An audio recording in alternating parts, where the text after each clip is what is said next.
All एक बार फिर से आप सबका स्वागत है एसएससी वाला चैनल पे। और आज हम लोग बहुत बहुत बहुत ज्यादा एक इम्पॉर्टेंट इशू है जिसको डिस्कस करने वाले हैं और ये जुड़ा हुआ है सुप्रीम कोर्ट के साथ में। आप देख रहे हैं कि आजकल बहुत सारे ऐसे इश्यूज हैं जिसके अंदर सुप्रीम कोर्ट का इन्वॉल्वमेंट आपको देखने को मिलता है। और ऐसे ही एक इन्वॉल्वमेंट है इलेक्टोरल बॉन्ड। आपको ध्यान होगा कि जब ये स्कीम आई थी उसके बाद में हर एक एग्जाम ने इसके ऊपर क्वेश्चंस पूछे थे और अब इसको बोला गया है दिस इज अनकॉन्स्टिट्यूशनल है। पहले याद करो और फिर वो अनकॉन्स्टिट्यूशनल हो जाता है। दिक्कत तो है कोई बात नहीं। तो आइए जरा बात करते हैं कि एक्चुअल में ये जो इलेक्टोरल बॉन्ड्स आए थे ये क्या है और सुप्रीम कोर्ट ने क्यों इसको अनकॉन्स्टिट्यूशनल डिक्लेयर किया। यहाँ पे आप देख पा रहे होंगे India supreme court scraps electoral bond calls them unconstitutional. तो पहले हम जानेंगे कि इलेक्टोरल बॉन्ड्स होते क्या हैं, उसके बाद में हम जानेंगे कि ये कौन से बैंक के साथ में जुड़ा हुआ था। थर्ड हम देखेंगे कि सुप्रीम कोर्ट ने क्यों इसको स्क्रैप डाउन किया है यानी कि इसको अनकॉन्स्टिट्यूशनल डिक्लेयर किया। तो आइए जरा इसके बारे में डिस्कशन कर लेते हैं और देखते हैं कि क्या क्या की फैक्ट्स हैं जो आपको यहाँ पर याद रखने हैं। तो सबसे पहली चीज हम जानेंगे कि इलेक्टोरल बॉन्ड्स जो हैं ये होते क्या है। सबसे पहले तो ये जानना जरूरी है इलेक्टोरल बॉन्ड्स तो होता क्या है। देखिए इलेक्शन का समय आता है, आप जानते हैं कि बहुत सारी ऐसी कंपनीज होती हैं, बहुत सारे ऐसे बिलियनियर होते हैं, बहुत सारे ऐसे मिलेनियर्स होते हैं जो इन पॉलिटिकल पार्टीज को फंड प्रोवाइड करते हैं। तो 2018 की बात है जब सरकार ने बोला था कि जो फंडिंग प्रोवाइड की जाती है किसी भी पॉलिटिकल पार्टी को हम इसको ट्रांसपेरेंट रखना चाहते हैं। ओके, अब ट्रांसपेरेंट का मतलब ये हो गया कि पहले क्या होता था कि अगर किसी ने भी किसी पर्टिकुलर पॉलिटिकल पार्टी को कोई फंडिंग की है तो उसका कोई डेटा नहीं होता था। सपोज करिए अंबानी है, अब ये चाहते हैं कि किसी XYZ कोई भी पॉलिटिकल पार्टी है इसको फंड करना, तो ये जाएंगे इनको फंड देंगे और कहानी खत्म हो जाएगी। तो यहाँ पे बोला गया कि ऐसा कुछ ना हो जिसकी वजह से यहाँ पे जो ट्रांसपेरेंसी है वो चली जाए। तो हम चाहते हैं कि एक ऐसी स्कीम आनी चाहिए जो क्या करे, जो इस ट्रांसपेरेंसी को मेंटेन करे और यहाँ पे पूरा डेटा होना चाहिए कि किसने किसको कितना फंड दिया है और ये जो फंडिंग की गई है ये कितने अमाउंट की है और किस पार्टी को है। Okay fine. तो यहाँ पर क्या होता है, एक स्कीम लाई जाती है और स्कीम का नाम क्या है, इलेक्टोरल बॉन्ड। इस नाम से एक स्कीम आती है। ओके, ये स्कीम कब आती है, 2018 में इस योजना को लाया जाता है। उस टाइम पे रूलिंग पार्टी कौन थी आप सभी को पता है, बीजेपी। तो यहाँ पर इस पार्टी के द्वारा स्कीम को लेकर आया गया। ठीक है, अब सुप्रीम कोर्ट ने बोला है कि अनकॉन्स्टिट्यूशनल है, तो इसका मतलब ये हुआ कि कुछ ना कुछ तो ऐसा होगा जो इसको बोला गया है कि अनकॉन्स्टिट्यूशनल है। तो आइए जरा जाने कि एक्चुअल में इसके अंदर क्या बोला गया था कि इलेक्टोरल बॉन्ड्स क्यों जरूरी हैं। तो पहला पॉइंट यहाँ पे क्या कहा गया, बोला गया कि मान लीजिए विकास, ठीक है, ये मिलेनियर है, मतलब इसके पास में खूब पैसा है। अब ये चाहता है कि ये कांग्रेस पार्टी को फंड करे। फॉर एग्जाम्पल, ये एग्जाम्पल है, दिल पे मत ले लीजिएगा प्लीज। सपोज करिए कि कांग्रेस पार्टी को फंड करना चाहते हैं, तो सीधा सा क्राइटेरिया है कि ये जाए तो यहाँ पे जाके फंडिंग कर देंगे, कहानी खत्म हो जाएगी।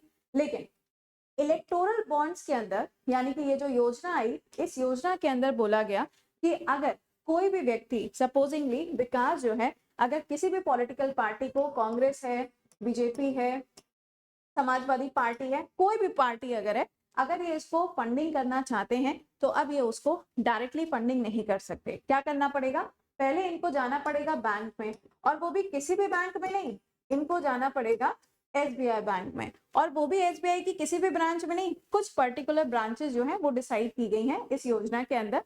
तो बोला गया पहले इनको जाना पड़ेगा कहाँ पे, बैंक के अंदर।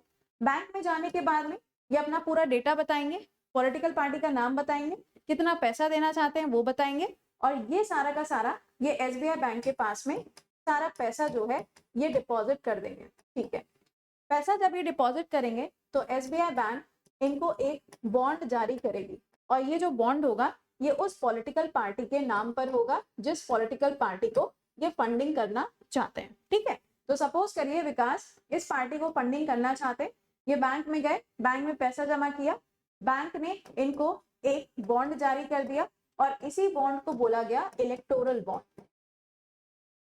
इसी बॉन्ड को बोला गया इलेक्टोरल बॉन्ड। अब ये जो बॉन्ड है, इस बॉन्ड को जाना है कहाँ पे, कांग्रेस पार्टी के पास में, क्योंकि ये पैसा किसके नाम पे, कांग्रेस के पास में।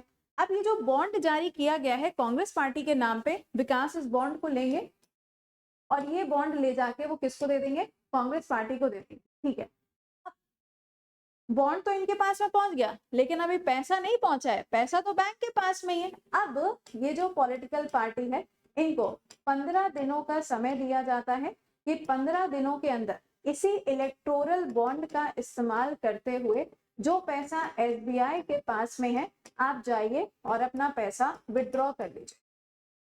ठीक, सपोज करिए 15 दिन के अंदर ये पॉलिटिकल पार्टी अपना पैसा विड्रॉ नहीं कर पाई, तो ये पैसा चला जाएगा सरकार के पास में, पीएम रिलीफ फंड के अंदर। हाँ जी, बिल्कुल 15 दिनों के अंदर आपको क्या करना है, ये जो पैसा है, ये पैसा इस पार्टी को निकालना पड़ेगा, और अगर ऐसा ये नहीं करते तो ये पैसा चला जाएगा फंड के अंदर, और वो भी पीएम रिलीफ फंड के अंदर, यानी कि ये पैसा इनको नहीं मिलेगा। किसी ने कितनी भी फंडिंग की हो, कुछ भी क्यों ना हो, बट ये पैसा इनके पास में नहीं पहुंचेगा। ठीक है, अब ये पूरा क्राइटेरिया था इलेक्टोरल बॉन्ड का, लेकिन इसके अंदर एक दो बातें और कही गई। बोला गया कि ये जो पैसा देंगे फंड के फॉर्म में, या तो ये 1000 रुपए दे, या ये 10,000 रुपए दे, या फिर ये 1 लाख रुपए दें, या 10 लाख रुपए दें, या ऐसे भी ऊपर दें। मतलब ये जो यहाँ मल्टीपल्स है ना, ये आपको इसी के मल्टीपल्स में देखने को मिलना चाहिए। ऐसा नहीं 5,000 रुपए या 50,000 रुपए, ऐसा नहीं, इसी के मल्टीपल्स में जो फंडिंग होगी वो की जाएगी। अच्छा, और क्या बोला गया, और इसमें बोला गया कि ये फंडिंग आप किसी भी पॉलिटिकल पार्टी को नहीं कर सकते हैं, यहाँ पे उसी पॉलिटिकल पार्टी को आप फंडिंग करेंगे जो कि रजिस्टर्ड है। किसके अंदर, रिप्रेजेंटेशन एक्ट जो बना हुआ है, रिप्रेजेंटेशन ऑफ पीपल्स एक्ट, ये जो एक्ट बना है हमारे देश के अंदर, अगर वो पॉलिटिकल पार्टी इसके अंडर में रजिस्टर्ड है तो ही यहाँ पर आप उसको फंडिंग कर सकते हैं, अगर वो रजिस्टर्ड नहीं है तो आप उसे फंडिंग नहीं कर सकते। ठीक है, जब ये सारी बातें बोली गई तो जो अपोजिशन पार्टी थी उन्होंने बोला कि यार देखो, सीधी सी बात है, अगर कोई भी व्यक्ति है किसी को फंडिंग करना चाहता है तो उसका डेटा सामने लाने के लिए सरकार इसको लेकर आई।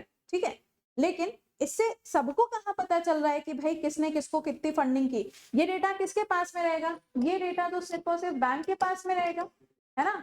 और अगर जो रूलिंग पार्टी है, अगर वो चाहेगी तो वो यहाँ पे उस डेटा को ले लेगी, तो उनको पता रहेगा, लेकिन बाकी सबको कैसे पता चलेगा कि किसने किसको कितनी फंडिंग की। तो यहीं पर एक पिटीशन फाइल की जाती है, और इस पिटीशन के अंदर सुप्रीम कोर्ट को अपना जजमेंट लेना था।